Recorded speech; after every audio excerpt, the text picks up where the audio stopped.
Assalamualaikum warahmatullahi wabarakatuh. Saya Meira. Di sini saya akan melanjutkan membaca buku Tak Masalah Jadi Orang Introvert karya Sylvia Lohken. Bab 8. Menjadi pusat perhatian, cara berbicara di depan umum. Manuel belum lama ini ditunjuk menjadi kepala departemen di sebuah perusahaan berukuran sedang dalam industri logam. Sebelumnya, ia telah bekerja selama beberapa tahun dalam tim manajemen yang kini ia pimpin. Ia sudah mengenal situasi keuangannya. Ia juga akrab dengan sebagian besar karyawannya. Manuel percaya diri dengan posisi puncak dalam profesinya ini. Namun, selama ini ia hanya perlu berkomunikasi dalam konteks yang mampu ia tangani. Dalam posisi manajemen yang ia pegang sebelumnya, ia hanya harus rapat dengan 10 orang atau paling banyak 15 orang, itu pun jarang. Dan sebagai pribadi pendiam, ia memang lebih menyukai kelompok-kelompok kecil dibandingkan kelompok besar. Membuat presentasi anggaran dan laporan tahunan tidak pernah menjadi tugas kesukaannya, tetapi ia mengenal para sejawatnya dan juga telah terbiasa dengan situasi-situasi tersebut. Akan tetapi, promosi Manuel menghadapkan dengan tantangan baru. Suatu hari ia mendapatkan informasi bahwa Sutard, salah seorang rekannya di tim manajemen menengah departemennya, akan pensiun bulan depan. Salah satu tugas Manuel sebagai kepala departemen adalah membuat pidato perpisahan. Memikirkan kewajibannya untuk berpidato saja sudah membuat keringat dinginnya mengucur. Ia sangat mengenal orang yang akan pensiun itu dan juga menyukainya. Namun, berbicara di depan 120 orang mengenai perpisahan yang sangat di luar kegiatan rutin profesionalnya adalah tugas yang sangat ingin ia hindari. Tampil di depan umum sebuah proyek pengembangan. Seperti Manuel, sosok pendiam yang sering tidak senang ketika harus tampil di depan umum, terlalu banyak aspek dari situasi itu yang berlawanan dengan gaya interaksi mereka, berkomunikasi dengan orang dalam jumlah relatif besar, posisi yang membuatnya dalam sorotan, bicara dalam waktu lama, tanpa peluang untuk berhenti kapan saja, semua ini dapat membebaninya. Bicara di depan umum dapat dipelajari. Kabar baiknya, kebanyakan pribadi introvert masih mampu membawakannya. Sebuah penampilan yang sukses di depan umum tidak bergantung pada hal-hal seperti bakat untuk bicara dan karisma bawaan sejak lahir. Keduanya mungkin berguna, tetapi penampilan yang sukses juga dapat direkayasa dengan cara lain. Berceramah dan melakukan presentasi dapat dipelajari dengan sangat mudah. Bahkan Barack Obama menjalani pelatihan sistematis terkait tugas-tugas berpidatonya sebelum ia dengan mantap berkembang menjadi pakar orator yang karismatik dan retorik. Ia dicela sebagai pembicara yang kaku dan seperti dosen membuat orang mengantuk. Majalah Time tanggal 8 bulan Mei 2008 atau sebagai pembicara yang kaku dan monoton. Ted McClellan, ulasan dalam majalah Chicago, Juni 2007. Namun pada Juli 2014, Obama menggemparkan seluruh Amerika dengan pidatonya di depan Kongres Partai Demokrat di Boston. Ia mengutarakan 2.297 kata dalam 17 menit. Namun, ia tidak mengubah diri menjadi seorang pembicara yang berbakat dalam semalam. Ia telah berjuang mengembangkan gaya pidato pribadinya selama beberapa tahun dan secara khusus berusaha menghadirkan diri sebagai harapan politik yang besar. Sebuah proses pengembangan yang bertahap tetapi tekun telah membawanya pada kesuksesan dan contoh nyata seorang pemimpin dengan kepribadian introvert ini menunjukkan bahwa proses perkembangan seperti itu kadang harus ditempuh lewat jalan yang sangat panjang. Pengalaman rutin menciptakan kepercayaan diri. Bahkan seandainya Anda tidak ingin menjadi presiden, gubernur, ataupun wali kota. Anda dapat tumbuh secara pribadi dan sukses secara profesional dengan belajar bicara di depan umum. Fase awal memang paling sulit. Itu adalah saat di mana Anda relatif belum berpengalaman. Namun, semakin sering Anda mengambil resiko untuk berhadapan dengan orang banyak dan semakin teratur Anda menggunakan strategi-strategi yang dianjurkan di sini, maka Anda juga akan semakin merasa aman dan percaya diri ketika berpidato di depan umum. Kapan sebuah pidato dapat disebut sukses? Bayangkan Anda berpikir sesuai sebuah pidato. Ya, pidato tadi bagus. Pidato Anda berjalan dengan baik. Dalam situasi apa, Anda akan berkata seperti itu. Dengan kata lain, apa tepatnya yang membuat sebuah pidato dapat dikatakan sukses? Supaya Anda bisa mendapatkan gagasan yang jelas tentang seperti apa penampilan pidato yang baik, Anda akan menemukan sebuah ringkasan berisi 3 kriteria pokok untuk kesuksesan. Mohon diingat bahwa ringkasan ini tidak dimaksudkan untuk meningkatkan level kesulitan berpidato dan karenanya membuat Anda semakin stres. Sebaliknya, ringkasan ini dimaksudkan untuk memberi Anda bimbingan untuk mengubah konsep yang samar-samar akan sebuah pidato yang bagus menjadi lebih konkret. Dijamin Anda dapat meraih semua yang Anda baca dalam daftar berikut. Menggunakan sebagian strategi saja seperti yang didasari oleh Obama, yang paling penting adalah berlatih. 3 kriteria utama untuk sukses. Pidato Anda terbilang sukses ketika Anda menampilkan diri di depan orang banyak dengan cara yang sesuai dengan kepribadian Anda. Kriteria pertama berhubungan dengan peran Anda sebagai pembicara. Semua hadirin mengharapkan pembicaraan yang autentik. Akan tetapi, jika seseorang hanya memainkan sebuah peran dan berpura-pura menjadi orang lain, ia hanya akan membuat diri sendiri dan pendengar menjadi stres. Meskipun memang betul memainkan peran seperti ini memerlukan latihan bertahun-tahun dari sang aktor. Namun, Anda tidak usah berakting. Anda tidak perlu melakukannya. Sebaliknya, jadilah diri sendiri. Itu akan menghemat banyak sekali energi dan jauh lebih efektif. Maaf, jika Anda cenderung objektif dan memiliki gerak tubuh yang kaku, tetaplah seperti itu. Anda tidak harus menampilkan pertunjukan agar orang lain tertarik pada topik Anda dan untuk meyakinkan mereka tentang apa yang Anda sampaikan. Cobalah cari penekanan-penekanan tentang apa yang Anda sampaikan.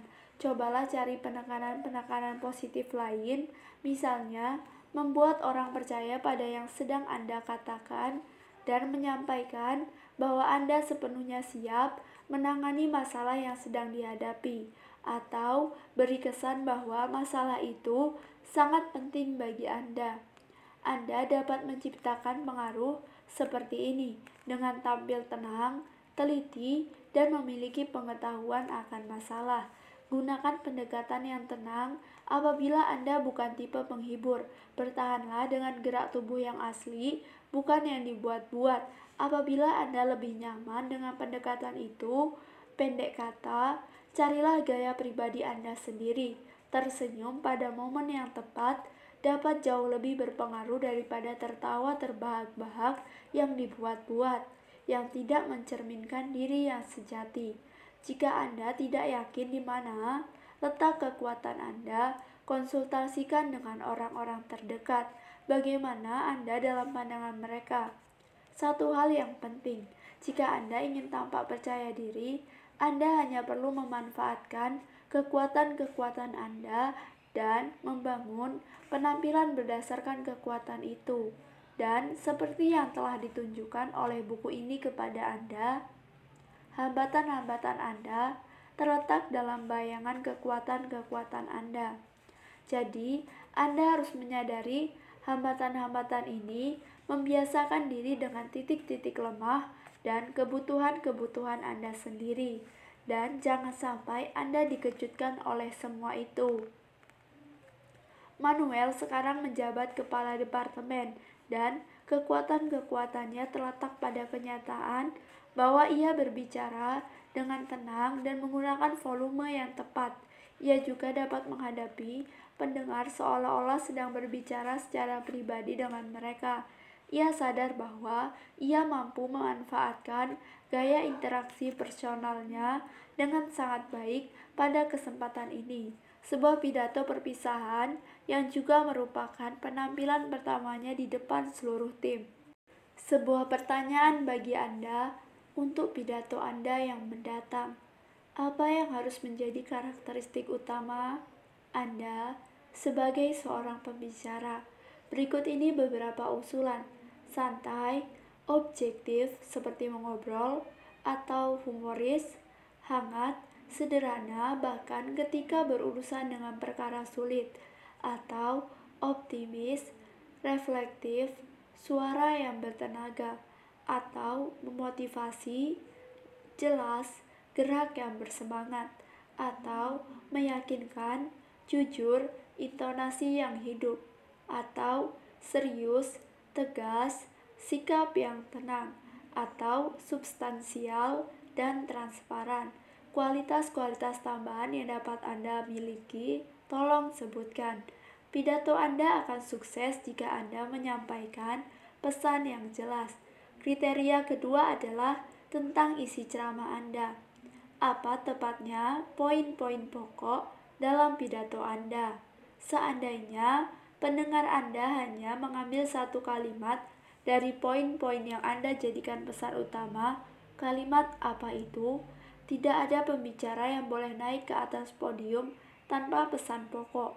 Tidak peduli apakah pesan itu tentang penghargaan bagi seseorang, menawarkan sesuatu, atau menyampaikan sebuah hipotesis ilmiah.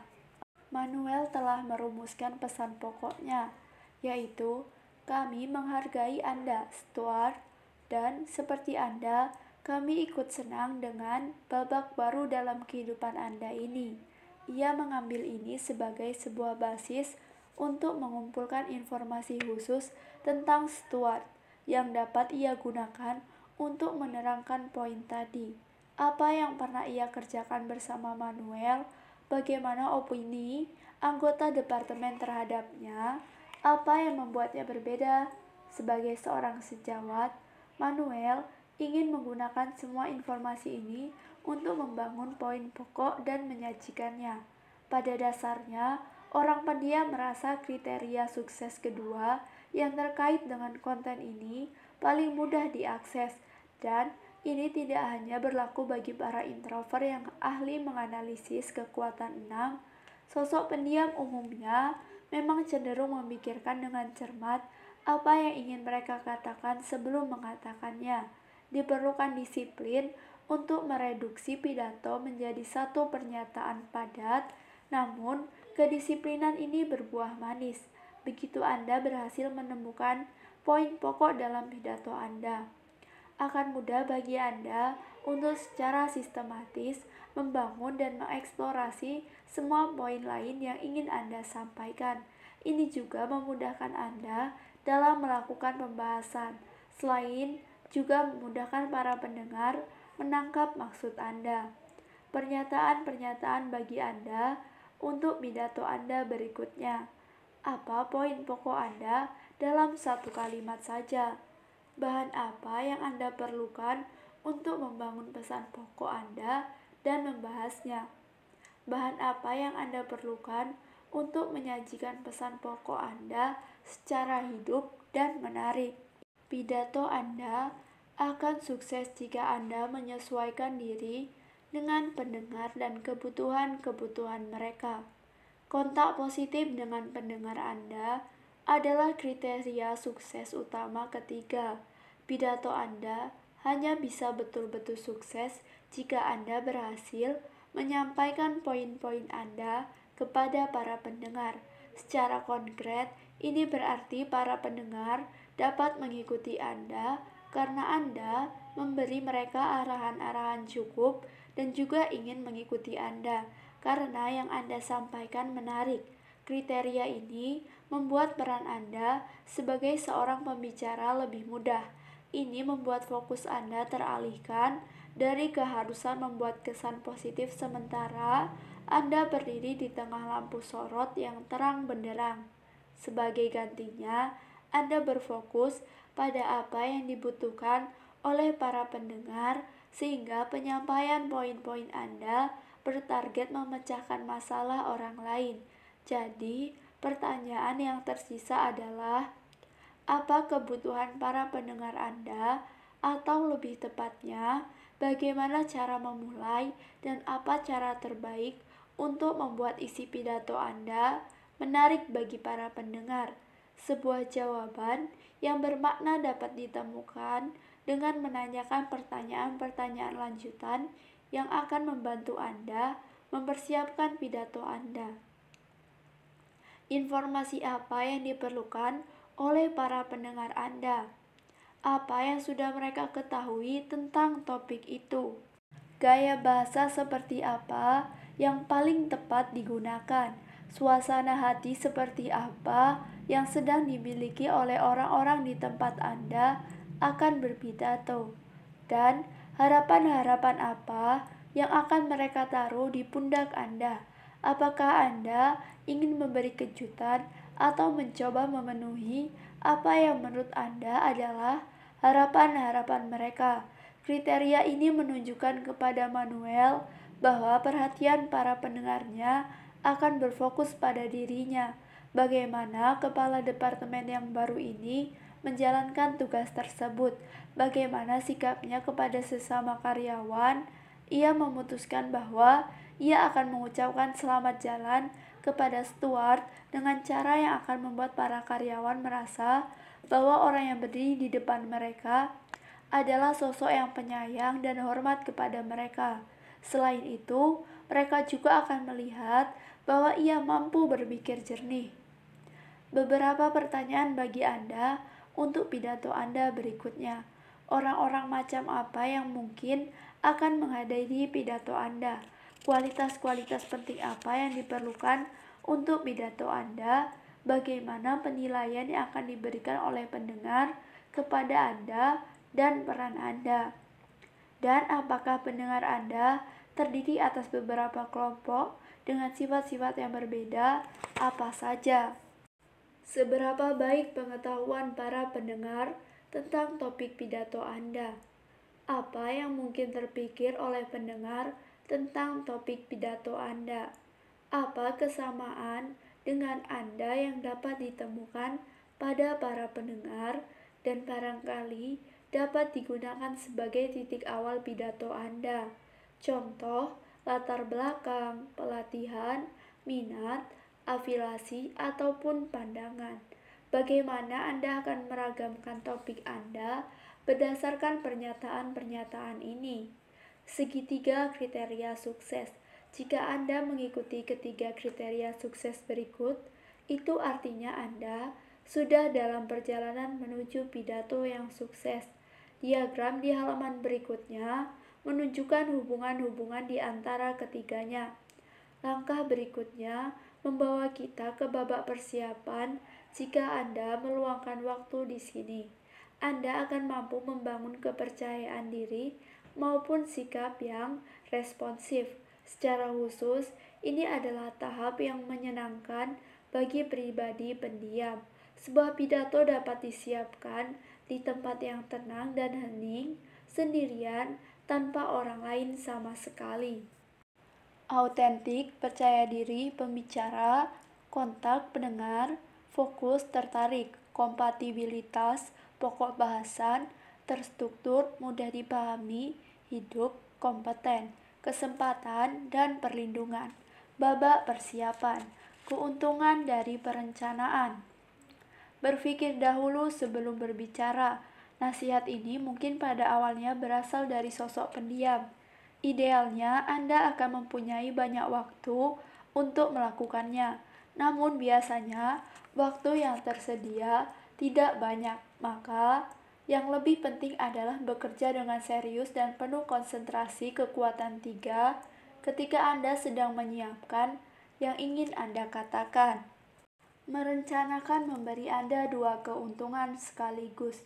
Pertama, yang Anda katakan di depan umum telah dipikirkan dengan cermat dan terstruktur dengan baik. Kedua, Anda akan merasa jauh lebih aman karena memiliki pijakan yang kukuh untuk setiap hal yang Anda katakan. Selalu dasari persiapan Anda pada strategi-strategi dari subbab terdahulu, menjawab pertanyaan-pertanyaan terkait dengan ketiga kriteria sukses, yaitu menghubungkan Anda sebagai sebuah pribadi dengan masalah yang dibahas dan dengan orang-orang yang akan mendengarkan. Inilah rangkaian pertama panduan Anda. Subbab ini akan menunjukkan kepada Anda cara membentuk struktur pokok bahasan.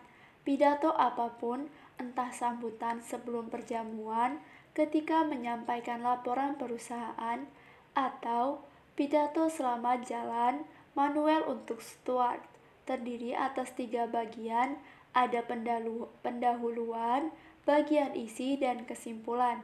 Ini bukan sekedar label. Setiap bagian memiliki fungsi khusus yang harus selalu diingat ketika sedang mempersiapkan bahan Anda. Anda akan menemukan ringkasan singkat di bawah ini, bagian-bagian sebuah pidato dan masing-masing tujuannya. Pendahuluan, membangkitkan minat pada masalah yang dibahas dan membangun sebuah posisi. Bagian isi, menyajikan pokok bahasan dengan jelas dan dengan cara yang menarik. Kesimpulan, mendefinisikan poin utama dan kemana arahnya dengan jelas, menjelaskan apa yang harus dipikirkan, diperbuat, dan didukung oleh para pendengar, meraih kesimpulan yang positif. Lembar struktur di halaman berikutnya membahas masing-masing syarat yang berbeda ini. Saya sering menggunakannya dalam seminar-seminar saya. Lembar ini akan membantu Anda membentuk struktur pidato apapun dalam waktu yang sangat singkat. Tentu saja, Anda perlu tahu yang ingin Anda bicarakan, tetapi itu biasanya bukan masalah bagi pribadi pendiam. Gunakan lembaran ini ketika menyiapkan pidato supaya Anda dapat meletakkan bahasa yang tepat di tempat yang tepat. Karena pidato di depan umum bukan sebuah percakapan, Anda sangat tidak mungkin menghadapi masalah-masalah terkait dengan kecepatan komunikasi. Apabila Anda telah melakukan persiapan yang matang, ini karena Anda bertindak dengan gaya yang telah dipertimbangkan dan tidak harus bereaksi atau berimprovisasi secara spontan.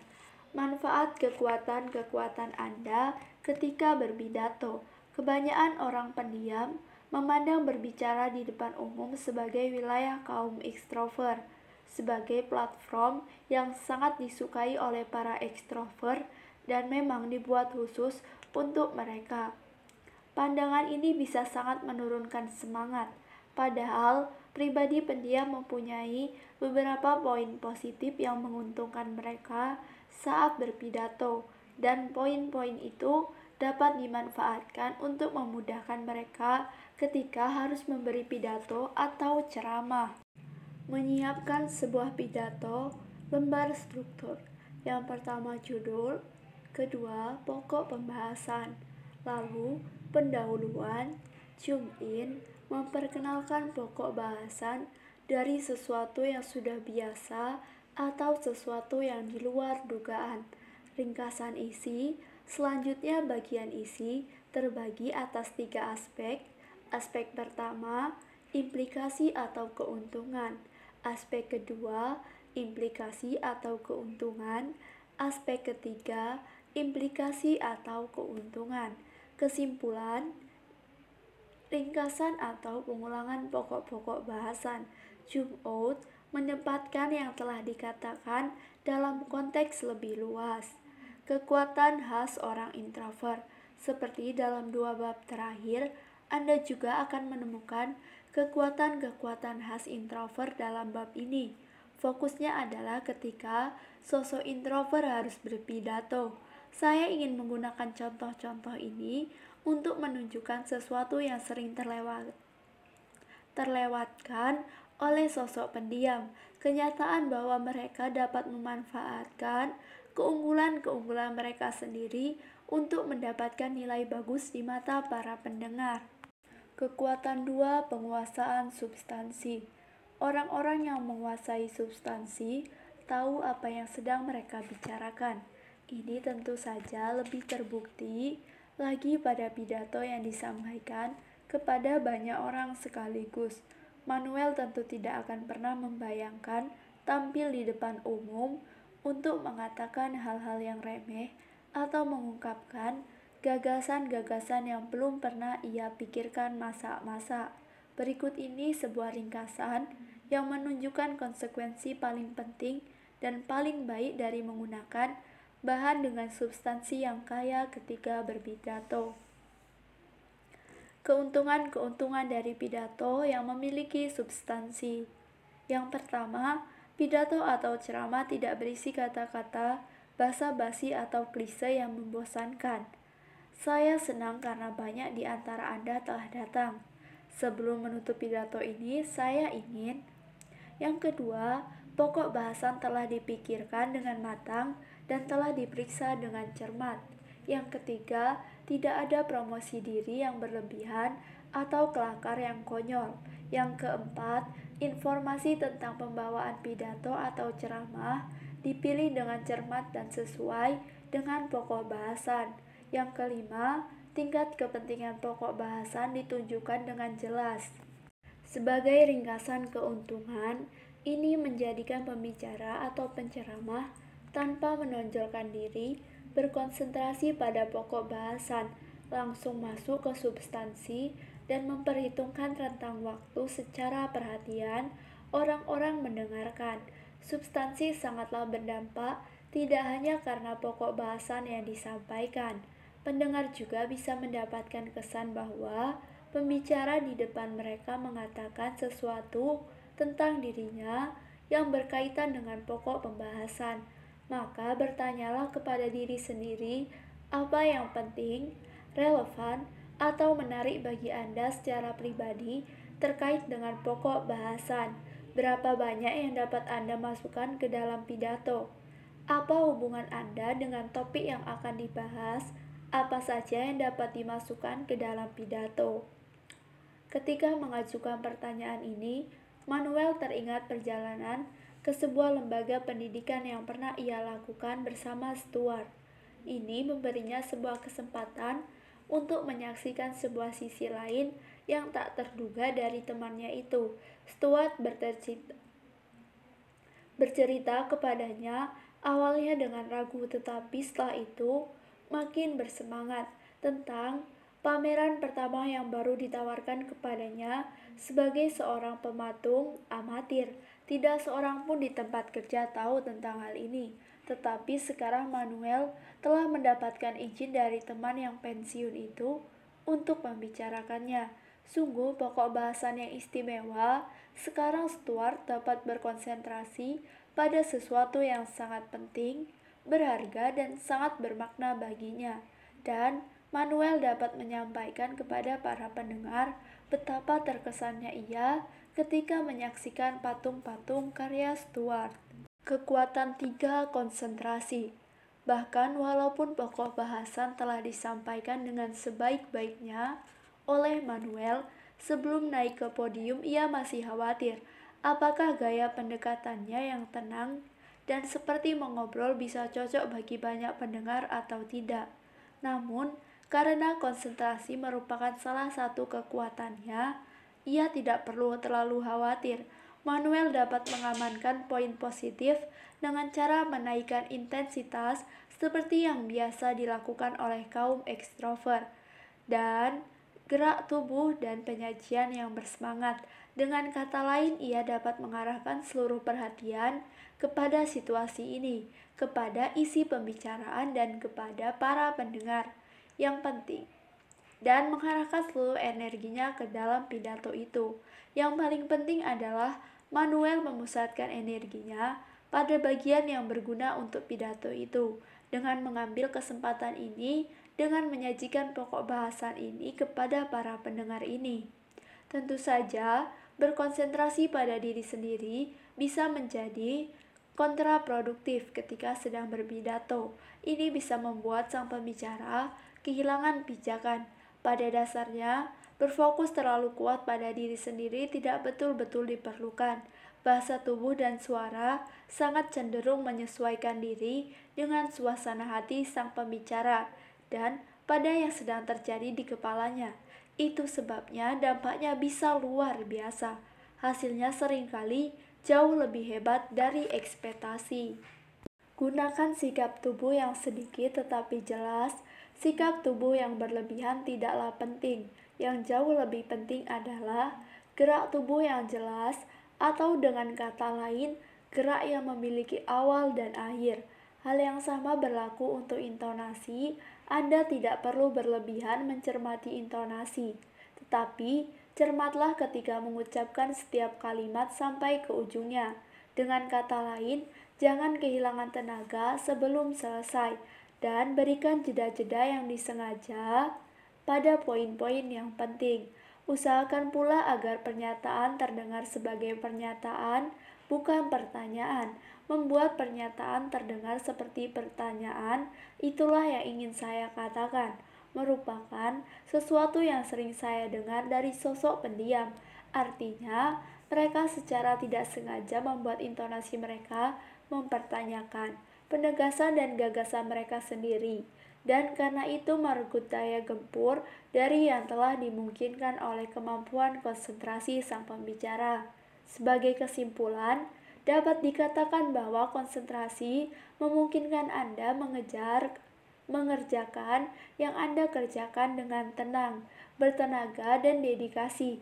Gunakan pengaruh dahsyat yang Anda miliki ketika Anda naik ke podium. Kekuatan 10 empati. Masukkan sudut pandang para pendengar ke dalam pertimbangan. Anda pasti sudah paham bahwa orang yang berdiri di depan sekumpulan pendengar tidak akan dapat meletakkan diri dalam posisi setiap orang yang ada di situ. Kendati demikian, empati adalah kekuatan yang merupakan keunggulan khusus bagi seorang pembicara yang pendiam. Seorang pembicara yang berempati cenderung berpikir berdasarkan sudut pandang para pendengarnya, mencari tahu tentang kebutuhan pendengarnya, dan mengurus masalah itu terlebih dahulu. Tidak mengherankan, justru pembicara yang sangat ekstrovert yang terlalu sering mengabaikan kebutuhan-kebutuhan para pendengarnya dan gagal meraih kriteria pidato sukses yang ketiga, yang mewajibkan pemberian perhatian kepada kebutuhan-kebutuhan para pendengar. Namun, apa makna empati dalam sebuah situasi ceramah atau pidato? Mari kita kembali ke Manuel dan pidato selamat jalannya bagi Stuart.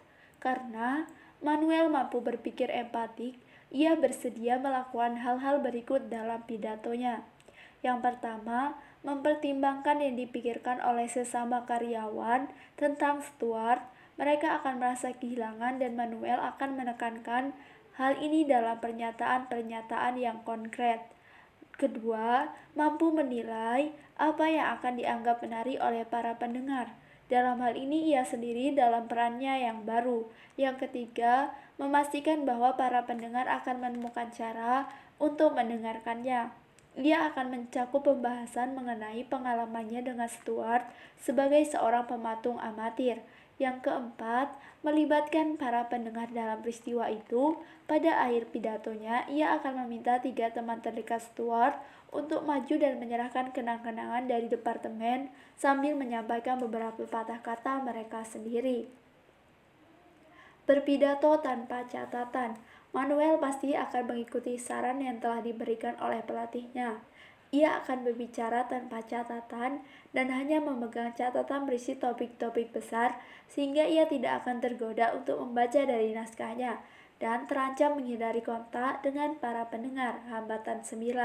Manuel juga akan berusaha mempertahankan kontak mata yang baik sehingga ia dapat menilai reaksi-reaksi para pendengarnya dan mempertimbangkannya dengan tepat. Untuk seorang pembicara yang baik, setiap acara bicara di depan umum adalah sebuah dialog. Sebuah pertanyaan bagi Anda, mana di antara kekuatan-kekuatan pribadi Anda yang dapat dimanfaatkan secara khusus ketika berpidato? Tulis catatan singkat untuk menunjukkan bagaimana Anda dapat menggunakan kekuatan ini dengan paling efektif. Kekuatan 1, sikap hati-hati. Kekuatan 2, substansi. Kekuatan 3, konsentrasi. Kekuatan 4, mendengarkan. Kekuatan 5, sikap tenang. Kekuatan 6, berpikir analitis. Kekuatan 7, kemandirian. Kekuatan 8, kegigihan. Kekuatan 9, keterampilan menulis daripada berbicara. Atau kekuatan 10, empati. Atau Anda memiliki kekuatan tambahan yang berguna dalam hal-hal berikut. Mengatasi kesulitan-kesulitan ketika sedang berpidato. Hambatan-hambatan yang umum dihadapi introvert ketika berpidato. Pribadi pendiam memiliki kekuatan-kekuatan yang membantu mereka sewaktu berbicara di depan banyak orang. Lantas, mengapa begitu banyak sosok introvert cenderung tidak suka berbicara di depan umum? Dan mengapa banyak orang introvert tidak mampu menyampaikan pidato dengan efektif? Kenyataan bahwa orang pendiam lebih suka berbicara di depan kelompok kecil atau secara perorangan bukan sebuah alasan yang cukup. Seorang pembicara menggugah yang mampu mendatangkan orang seaula tidak mengalami masalah ketika harus berbicara dengan orang per orang. Jawaban untuk pertanyaan kritis ini ditemukan dalam hambatan-hambatan khusus yang dihadapi oleh orang-orang pendiam. Mari kita mencermati beberapa kesulitan tersebut. Hambatan yang pertama, rasa takut. Dalam konteks berbicara di depan umum, rasa takut dapat muncul dalam beberapa cara. Salah satu di antaranya adalah demam panggung. Rasa tidak nyaman yang mendera seluruh tubuh sebelum dan selama penampilan. 3/4 orang ternyata takut sebelum tampil di depan umum. Angka itu saja sudah menunjukkan bahwa demam panggung tidak hanya dialami oleh orang pendiam. Perlu diketahui pula, seorang tetap dapat mengalami demam panggung meskipun ia sudah sangat berpengalaman atau sangat ahli. Bahkan aktor-aktor kawaan, guru besar, paling cerdas, dan pemusik yang sangat berbakat sekalipun pernah mengalami demam panggung sebelum penampilan mereka. Ini reaksi fisik umum. Mari kita amati lebih dekat. Makin kita memahami demam panggung, makin ringan penderitaan yang akan dialami. Anda akan mampu menanganinya dengan jauh lebih baik. Demam panggung adalah bentuk rasa takut atau kecemasan di tingkat sedang sebelum tampil di depan umum. Banyak keuntungan yang dapat dimanfaatkan dari kondisi ini. Dosis adrenalin sekecil apapun akan membuat orang terjaga dan waspada ketika berhadapan dengan orang banyak. Secara biologis mustahil ketika menjadi lesu atau bosan apabila tubuh kita mengalami ketegangan seperti itu. Demam panggung, apa penyebabnya dan bagaimana pengaruhnya pada tubuh? Demam panggung adalah sebuah reaksi stres. Tubuh dirancang untuk mampu bereaksi dengan cepat agar dapat menguasai situasi yang kelihatannya berbahaya. Tidak peduli apakah bahaya itu berasal dari anjing yang galak atau tampil di depan umum, secara fisiologis yang terjadi kira-kira sama. Reaksi ini dipicu oleh sistem saraf simpatetis, bagian dalam sistem saraf vegetatif yang berperan mengenjot performa suatu organisme, misalnya ketika seseorang diserang atau harus melarikan diri. Sistem saraf simpatetis memicu pengeluaran hormon adrenalin dalam medula adrenalin. Hormon stres kedua yang dihasilkan adalah kortisol. Kedua hormon ini membatasi tumbuh sehingga jumlah reaksinya terbatas, guna memudahkan penegangan bahaya. Setidaknya dalam kasus diserang oleh anjing galak, reaksi-reaksi tersebut adalah menyerang, kabur, atau menjadi seolah lumpuh. Hormon-hormon stres juga memberikan pengaruh berbeda dari orang ke orang. Pengaruh yang mungkin muncul antara lain peningkatan denyut jantung, napas lebih cepat, perubahan aliran darah, biasanya menjadi merah atau pucat, kejang-kejang, atau gemetar pada bagian tubuh tertentu. masalah-masalah di saluran pencernaan seperti mual, kembung, diare, atau ingin buang air kecil, atau juga masalah-masalah dalam sistem saraf seperti keringat mengucur deras, mata berkedip cepat, atau sakit kepala atau pusing. Mengatasi rasa takut tampil di depan umum. Namun, seperti halnya banyak hormon lain yang menjadi masalah, dari adrenalin bukanlah dosisnya. Dampaknya akan menjadi negatif apabila demam panggung berubah menjadi rasa takut untuk tampil di depan umum. Bentuk rasa takut kedua sesudah demam panggung yang membuat bicara di depan umum menjadi sangat sulit dilakukan. Yang jelas, takut tampil di depan umum benar-benar bisa menghambat Anda jadi merasa sebagai korban yang tidak berdaya dalam situasi itu. Anda tidak lagi mampu mengatakan yang Anda inginkan, dan Anda tidak dapat menampilkan performa terbaik Anda. Nafas tersengal karena stres dan konsentrasi darah di ujung tangan dan kaki, tetapi tidak di otak, dan kenaikan tingkat stres dapat mengantar ke masalah-masalah konsentrasi, dan dalam kasus terburuk dapat menyebabkan kehilangan kesadaran. Kontak dengan orang banyak menjadi lebih sulit jika Anda takut tampil di depan umum. Tampil dengan percaya diri dan kompeten benar-benar merupakan sebuah tantangan. Pertanyaan yang jelas adalah sebagai berikut. Bagaimana kecemasan ini, baik demam panggung maupun ketakutan tampil di depan umum, dan gejala-gejala negatif dapat diatasi? Niat dan disiplin diri bukan cara terbaik karena bagaimanapun akibat-akibat fisik yang ditimbulkan oleh hormon-hormon stres akan terlihat. Gejala-gejala seperti sakit kepala, wajah memerah, dan mual jelas tidak bisa hilang dengan niat semata. Strategi mengatasi kecemasan nomor 1, bicara di depan umum secara teratur. Namun, masih ada yang dapat Anda perbuat, dan Anda dapat melakukannya dengan 3 tahap. Pertama adalah kebiasaan. Pastikan Anda berlatih secara teratur jika ceramah atau pidato itu sangat penting.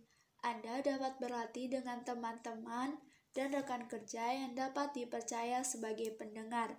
Jika Anda dengan sengaja melibatkan diri dalam situasi-situasi pidato secara teratur, pusat kecemasan dalam otak Anda akan berulang-ulang mencatat bahwa Anda mampu berbicara di depan umum tanpa akibat-akibat yang serius. Ini akan membuat kecemasan itu berkurang, dan gejala-gejala akibat kecemasan pun akan hilang dengan sendirinya. Sesuatu yang awalnya dipandang berbahaya, perlahan-lahan akan menjadi kebiasaan. Sebuah fenomena yang dikenal sebagai desensitasi, pengalaman membuat Anda lebih santai dan merasa lebih aman. Hambatan dari dalam yang Anda rasakan ketika harus berbicara di depan umum tidak akan hilang seluruhnya, melainkan akan melemah sejalan dengan waktu. Sebuah cara yang baik sekaligus ampuh untuk berbicara di depan umum secara teratur adalah bergabung dengan sebuah klub Toastmaster atau klub pembawa acara. Klub-klub ini sendiri bertujuan menjadikan anggota-anggota mereka pembicara dan pemimpin yang baik. Metode yang digunakan adalah peer coaching. Siapapun yang berpidato dinilai oleh seorang anggota lain. Anda sendiri juga akan belajar sebagai penilai berpidato tanpa persiapan. Speak off the cuff. Dengan mempelajari cara memimpin rapat singkatnya, Anda akan belajar cara berbicara di depan banyak orang dalam berbagai konteks. Klub Toastmaster ada di mana-mana. Anda akan menemukan tautan yang sesuai dalam daftar situs web di bagian belakang buku ini.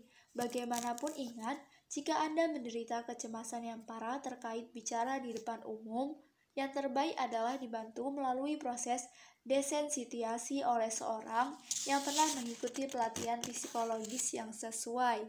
Strategi mengatasi kecemasan nomor 2, menggunakan strategi mental. Kedua, Anda dapat mengurangi kecemasan dengan menerapkan keterampilan berpikir sadar. Ingat, kesadaran dapat berpengaruh terhadap proses-proses fisik. Pola pikir yang tepat untuk menangani kecemasan. Saya sepenuhnya siap. Pertama, pastikan Anda sudah betul-betul siap. Ketika Anda mengatakan kepada diri sendiri dengan yakin pada tahap-tahap awal bahwa Anda sudah siap, pola pikir ini akan mengusir sebagian besar kecemasan sejak awal. Namun tentu saja Anda harus betul-betul siap. Ini akan meringankan beban kerja memori jangka pendek yang akan bekerja secara lebih terbatas. Ketika orang sedang stres, Anda juga akan mempunyai ruang lebih besar untuk improvisasi jika terjadi sesuatu yang tidak diharapkan. Pola pikir lain untuk menangani kecemasan. Resikonya setimpal dengan pokok bahasan. Pola pikir ini menarik bagi higher self Anda. Ini memudahkan Anda melihat jauh melebihi diri sendiri, yakni melihat kesasaran yang lebih tinggi. Pokok bahasan yang ingin Anda sampaikan begitu penting, sehingga sebanding dengan semua perjuangan dan ketidaknyamanan pribadi terkait tampil di depan umum. Yang menarik, strategi ini benar-benar mampu menenangkan kaum introvert. Korteks cerebral akan memberikan dukungan moral kepada pusat kecemasan dalam otak Anda. Cobalah yang satu ini, hasilnya sudah terbukti. Strategi menangani kecemasan nomor 3, merawat tubuh Anda. Kita harus membahas sesuatu yang oleh banyak klien pendiam saya dianggap sebagai bencana paling dahsyat. Pikiran Anda tiba-tiba kosong, Anda tiba-tiba kehilangan akses ke yang ingin Anda katakan. Akan tetapi, Anda tidak kehilangan yang telah Anda katakan. Ini bisa menjadi titik rujukan yang baik. Ulangi atau rangkum pokok bahasan Anda. Namun sebelum Anda melakukannya, aturlah nafas atau lebih tepatnya, tarik nafas dalam-dalam dan keluarkan pelan-pelan. Nasihat ini sangat berdasar. Pikiran Anda menjadi kosong terutama karena pengiriman oksigen dan darah ke otak berkurang. Kekurangan ini timbul karena reaksi stres yang disebabkan oleh adrenalin. Seperti dijelaskan sebelumnya, adrenalin membuat Anda kehabisan napas dan terengah-engah. Napas Anda menjadi cepat dan dangkal. Ini berarti udara hanya sampai ke daerah dada bagian atas, kecuali Anda melakukan sesuatu untuk mengatasinya. Ini dan campuran hormon stres menghasilkan dampak serius. Tidak ada oksigen dan Anda kehilangan jejak pikiran Anda. Hal terpenting yang harus Anda perbuat jika pikiran Anda mendadak kosong adalah kembali melakukan latihan pernapasan. Jika Anda bernapas dengan sengaja dan perlahan memasukkannya ke dalam perut atau lebih tepatnya ke dalam daerah tepat di bawah rusuk, Anda akan mendapat 2 keuntungan yang bisa Anda dapat. Pertama, cara itu membuat suara Anda lebih kuat, dan kedua, Anda akan menjadi lebih tenang dan santai. Secara harfiah, ketegangan terlepas dan aliran pikiran Anda menjadi lebih teratur. Semua teknik meditasi di dunia menggunakan latihan pernapasan sebagai alat utama. Alangkah baiknya jika Anda bernapas dalam-dalam dan perlahan sebelum tampil berpidato. Cari tempat yang hening, bahkan meskipun itu ruang cuci. Bernapaslah dengan dalam dan tenang. Dengan cara ini, energi Anda akan terangkat, dan Anda akan tampil di depan para pendengar dengan ketenangan dalam yang lebih tinggi, kekuatan 5, yang pada akhirnya akan membuat Anda tampak percaya diri. Tubuh dan pikiran saling berpengaruh. Anda dapat menggunakan pesan-pesan mental untuk menghasilkan perubahan fisik. Relaksasi misalnya sebagai strategi mengatasi kecemasan, begitu pula sebaliknya, bernapas dapat menenangkan pikiran Anda, begitu pula Anda dapat menggunakan tubuh Anda untuk meringankan rasa takut dengan bereaksi seolah-olah Anda tidak takut. Ambil sikap tubuh yang mengesankan seorang pembicara percaya diri. Pijakan kedua kaki Anda sama rata di lantai. Bagikan berat tubuh Anda secara merata dan berdirilah dengan tegak. Luruskan punggung dan angkat kepala Anda. Sikap tubuh percaya diri mendatangkan hasil yang menakjubkan pada otak Anda. Otak percaya bahwa Anda percaya diri karena tubuh membuatnya demikian. Coba saja bahkan seandainya Anda awalnya merasa itu aneh. Ingat, ini memiliki efek samping yang menakjubkan. Para pendengar juga akan memandang Anda sebagai sosok yang percaya diri karena Anda terlihat seperti itu. Apabila wajah Anda memerah untuk beberapa saat, jangan terlalu dipikirkan. Orang-orang dengan wajah memerah dan terlihat agak malu justru terkesan menarik. Sebagaimana ditunjukkan oleh seorang psikolog, Dr. Keltner, ini karena orang dengan wajah memerah menunjukkan bahwa ia sungguh peduli kepada sesamanya, bahwa komunikasi adalah sesuatu yang penting baginya. Hambatan 2, terlalu banyak detail. Terlalu banyak detail dalam sebuah pidato sering dihubungkan dengan rasa takut. Hambatan pertama, sang pembicara berusaha mencari jalan aman dalam poin-poin minor yang ia kenal dengan baik dan dianggap dapat diandalkan. Maka ketika menyampaikan ucapan selamat jalan kepada rekan kerjanya, ia jadi tergoda untuk menghadirkan cerita tentang perjalanan karir Stuart dan menyajikan dengan secermat mungkin secara objektif. Itu memang baik, tetapi para pendengar akan merasa bosan sehingga semua detail itu akan dilupakan dengan cepat. Dampak negatif dari terlalu banyak detail sering terlihat dalam ceramah-ceramah ilmiah dan ceramah-ceramah khusus lain. Beberapa klien dan anggota seminar saya gemar menyajikan hal eksperimen sebanyak dan sedetail mungkin dalam ceramah dan slide presentasi mereka. Ini jelas mendukung hasil-hasil mereka, tetapi juga dapat dengan mudah membuat bosan pendengar mereka karena para pendengar jadi tidak memahami alur pemikiran yang disampaikan. Apa gunanya alur pemikiran? Yang paling baik kalau itu ada dalam pikiran pembicara, tetapi tidak mudah diikuti oleh para pendengar. 3 saran berikut akan memungkinkan Anda mencapai keseimbangan antara pentingnya menyajikan data yang lengkap dan membuat para pendengar tetap tertarik pada hal-hal yang benar-benar penting. Presesi dan topi yang lengkap. Berikut ini cara menyajikan keduanya. Yang pertama, pertahankan struktur ketika berpidato. Ini poin yang sangat sederhana, jangan menyimpang. Yang kedua, ingatlah pokok pikiran. Tanyakan dalam hati ketika memeriksa semua pokok masalah, contoh, detail, dan cerita. Apakah informasi ini membantu pembahasan pokok pikiran saya? Anda boleh menggunakan pendekatan berikut. Pembukaan untuk sampai ke pokok pikiran, menerangkan pokok pikiran, dan membuat kesimpulan dari pokok pikiran. Lihat kriteria sukses kedua di bagian awal bab ini. Ketiga, mempersiapkan bahan lebih banyak dari yang ingin Anda sajikan. Ilmuwan dan administrator profesional khususnya sering penasaran apakah mereka telah menyertakan gambar, data, dan fakta yang cukup dalam ceramah mereka. Jangan takut membawa informasi tersebut bersama Anda dalam ringkasan terpisah atau dalam slide tambahan. Jika ada pendengar yang ingin mengetahui informasi lebih terperinci sesudah ceramah, Anda sudah siap tanpa membuat ceramah Anda sendiri terlalu panjang bagi sebagian besar pendengar. Hambatan kelima, melarikan diri. Mengabaikan batasan waktu. Ketika pribadi pendiam mengalami stres, banyak di antara mereka berusaha lari dari semua itu. Mereka mencoba mengabaikan batas waktu sebelum tampil di depan umum dan karena itu menunda persiapan sampai tidak dapat dihindari lagi. Ini berarti stres karena harus berpidato bakal ditambah dengan stres karena tekanan tegang. Bukan sebuah situasi yang bagus bagi pekerjaan persiapan ke dalam beberapa tahap. Upaya mengatasinya mudah. Segera setelah tanggal pidato atau ceramah ditetapkan, rencanakan pekerjaan persiapan dengan membaginya menjadi tahapan-tahapan kecil. Kemudian susun tanggal untuk tiap tahap itu. Tahap-tahap kecil terkesan tidak begitu menyeramkan dan lebih mudah dikelola. Ditambah lagi, selain memudahkan mencapai sukses, cara ini juga membuat Anda merasa aman. Cukup gunakan alat-alat bantu yang ditawarkan dalam subbab, kesempatan dan perlindungan.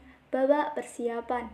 Untuk memudahkan Anda mempersiapkan pidato Anda tahap demi tahap. Dalam situasi pidato yang sesungguhnya, dorongan untuk lari dapat diekspresikan oleh pribadi pendiam dengan menarik diri sepenuhnya ke dalam teks pidato sehingga mereka jadi mengabaikan kontak dengan para pendengar dan kebutuhan-kebutuhannya. Godaan ini menjadi hampir tak tertahankan jika Anda berpidato sambil memegang naskah yang sangat terperinci. Kontak mata yang tulus menjadi mustahil. Begitu pula penyampaian dan ekspresi hidup yang sesuai dengan struktur bicara bahasa lisan dan bukan bahasa tulisan. Cukup mencatat tema-tema besar. Anda dapat mencegah upaya melarikan diri semacam ini dengan sebuah strategi yang memaksa Anda mengurangi bahan Anda. Cukup dengan menuliskan judul tema-tema besar, bukan teks dengan kalimat lengkap. Tujuannya bukan kesempurnaan. Bahasa lisan selalu hadir dengan kesalahan-kesalahan kecil dalam pemilihan kata-kata, pelafalan, atau struktur kalimat. Namun kita bukannya sedang mencari rumus yang sudah dipoles, kita mencari kontak. Kesalahan-kesalahan kecil yang terlontar dalam bahasa lisan akan dikoreksi hampir secara otomatis dalam pikiran para pendengar. Akan tetapi, jika Anda tidak membangun kontak dengan pendengar sama sekali, mereka tidak akan menaruh perhatian pada pidato Anda. Yang ada di pikiran pendengar hanya daftar belanja atau rencana liburan mereka masing-masing. Pernahkah Anda mengidentifikasi hambatan-hambatan pribadi Anda ketika berbicara di depan orang banyak? Apakah Anda sempat membuat inventory pribadi? Di mana letak resiko-resiko Anda dan apa yang secara spesifik dapat Anda perbuat untuk mengatasinya? Sebuah pertanyaan bagi Anda. Mana di antara hambatan-hambatan khas pribadi introvert yang mungkin menimbulkan masalah bagi Anda saat berpidato? Tulis cara melawannya guna mengidentifikasi resiko-resiko yang dapat Anda lihat dan apa yang dapat Anda perbuat. Hambatan pertama, rasa takut. Resikonya apa saja dan apa yang dapat saya perbuat. Hambatan kedua, terlalu banyak detail. Resiko apa saja dan apa yang dapat saya perbuat. Hambatan ketiga, rangsangan berlebihan. Resiko apa saja dan apa yang dapat saya perbuat. Hambatan keempat, sikap pasif. Resiko apa saja, apa yang dapat saya perbuat. Hambatan kelima, melarikan diri atau malas. Resiko apa saja dan apa yang dapat saya perbuat. Hambatan keenam, terlalu mengandalkan otak. Resiko apa saja dan apa yang dapat saya perbuat. Hambatan ketujuh, membohongi diri sendiri. Resiko apa saja dan apa yang dapat saya perbuat. Hambatan 8, fiksasi. Resiko apa saja dan apa yang dapat saya perbuat. Hambatan ke-9, menghindari kontak. Resiko apa saja dan apa yang dapat saya perbuat. Hambatan ke-10, menghindari konflik. Resiko apa saja dan apa yang dapat saya perbuat. Pidato Selamat Jalan Manuel Sukses Besar. Teman-teman dan para karyawan kini mengenalnya sebagai manajer yang peduli dan memikirkan orang lain. Dan Stuart yang menjadi tokoh utama dalam pidato tergerak dan merasa bangga ketika tepuk tangan meriah juga diberikan untuknya terdengar menggelegar. Bicara tentang tepuk tangan, jangan pernah menghindari itu. Tepuk tangan sama dengan ucapan terima kasih dari para pendengar untuk Anda, maka tetaplah berdiri untuk menerimanya. Penting untuk diingat, pribadi pendiam merasa sulit bicara di depan umum. Namun, Anda dapat mempelajari cara berpidato dan semakin Anda terbiasa, semakin mudah kegiatan itu bagi Anda. Sebuah pidato atau ceramah disebut sukses jika kepribadian si pembicara terlihat dari situ, jika ia dapat menyampaikan pesannya dengan jelas, dan jika ia dalam posisi untuk menyesuaikan diri dan menyelaraskan pokok bahasanya dengan para pendengar. Persiapan yang baik didasarkan pada kriteria sukses dan struktur yang jelas akan menghapus sebagian besar stres dari kewajiban tampil di depan umum. Sebuah gaya berpidato yang murni orang pendiam dibangun di atas kekuatan-kekuatan pribadi dan menghindari resiko-resiko yang berhubungan dengan tiap hambatan. Tahapan pertama adalah mengidentifikasi beragam kekuatan dan hambatan pribadi tersebut. Kekuatan-kekuatan khas yang ditunjukkan oleh pribadi pendiam ketika berbicara di depan umum adalah substansi, konsentrasi, dan empati. Hambatan yang paling sering dihadapi adalah kecemasan, terlalu banyak detail, dan dorongan untuk kabur.